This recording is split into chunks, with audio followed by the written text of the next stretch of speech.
क्या आप जानते हैं कि भगवान विष्णु के छठे अवतार परशुराम आज भी इस पृथ्वी पर सशरीर जीवित हैं और कलयुग के अंत में कल्कि भगवान के गुरु बनेंगे।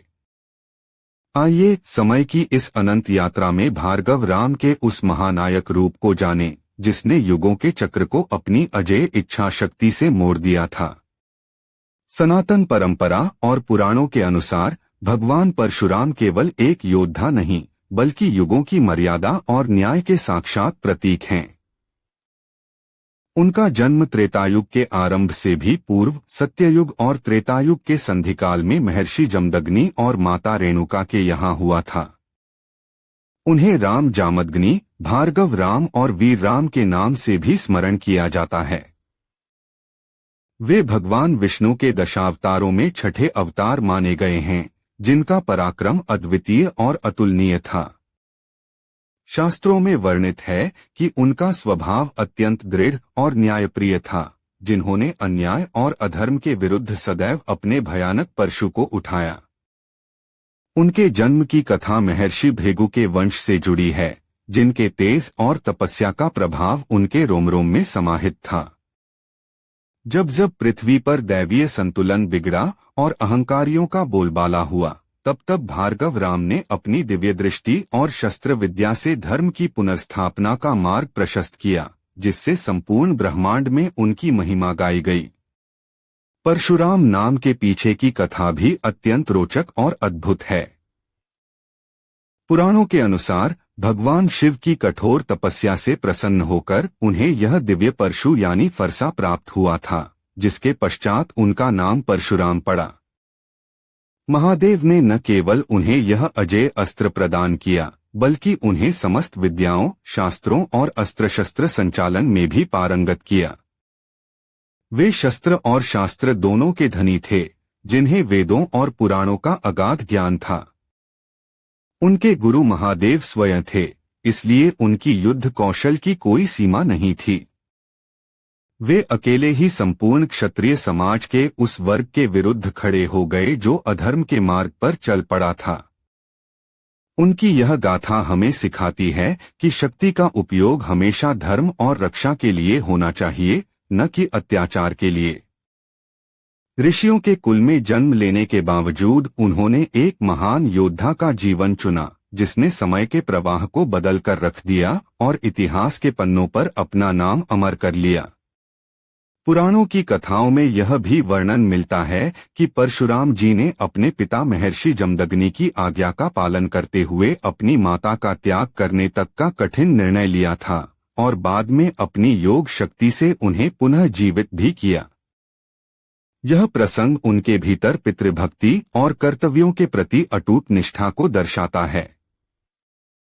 वे अनुशासन और मर्यादा की ऐसी मिसाल थे, जो आज भी सनातन संस्कृति में प्रेरणा का स्रोत हैं। उन्होंने न केवल दुष्ट शक्तियों का संहार किया, बल्कि आने वाले युगों के लिए कई महान योद्धाओं को भी प्रशिक्षित किया। ऐसा माना जाता है कि उन्होंने महाबली, भीष्म, द्रोणाचार्य और कर्ण जैसे महान पात्रों को अस्त्र शस्त्र की शिक्षा दी थी। उनका जीवन यह संदेश देता है कि सच्चा गुरु वही है जो ज्ञान के साथ साथ शिष्य को धर्म का मार्ग भी दिखाए। उनकी तपस्या और क्रोध दोनों ही ब्रह्मांडीय संतुलन के लिए आवश्यक थे, और यही कारण है कि आज भी उन्हें एक महान ऋषि और योद्धा के रूप में पूजा जाता है। सनातन धर्म के सबसे बड़े रहस्यों में से एक उनका चिरंजीवी होना है।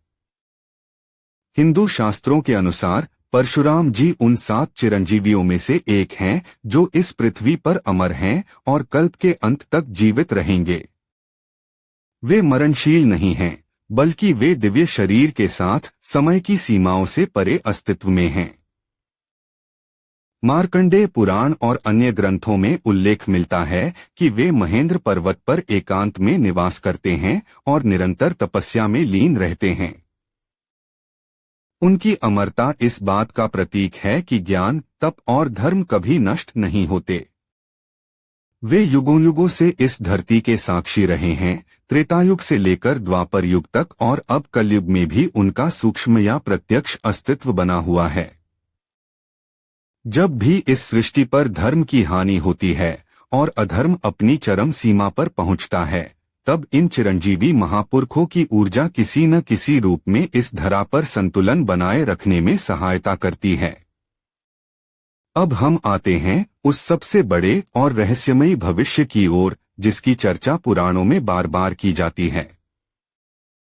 शास्त्रों के अनुसार जब कलयुग का अंत निकट होगा और चारों ओर अंधकार, अधर्म तथा अज्ञान का साम्राज्य होगा, तब भगवान विष्णु अपने अंतिम और 10वें अवतार यानी कल्कि के रूप में प्रकट होंगे। और उस समय इस संसार में भगवान कल्कि के गुरु की भूमिका निभाने के लिए कोई और नहीं बल्कि यही चिरंजीवी परशुराम पुनः सक्रिय रूप से सामने आएंगे। वे कल्कि भगवान को अस्त्र शस्त्र की शिक्षा देंगे और उन्हें धर्म की स्थापना के लिए प्रशिक्षित करेंगे। यह चक्र पूर्ण होगा। त्रेता के शिक्षक कलयुग के अंत में फिर से गुरु बनेंगे। यह सनातन गाथा हमें यह विश्वास दिलाती है कि समय एक चक्र है और अंत में हमेशा सत्य और धर्म की ही विजय होती है। परशुराम का यह रूप हमें अतीत से भविष्य तक की एक ऐसी अद्भुत कड़ी से जोड़ता है जो कभी टूट नहीं सकती। भगवान परशुराम का यह अनंत और प्रेरणादायी जीवन हमें सिखाता है कि धर्म की रक्षा के लिए समर्पण और शक्ति दोनों आवश्यक हैं। अगली कथा में हम जानेंगे एक और रहस्यमयी गाथा। तब तक के लिए सनातन पथ पर जुड़े रहें।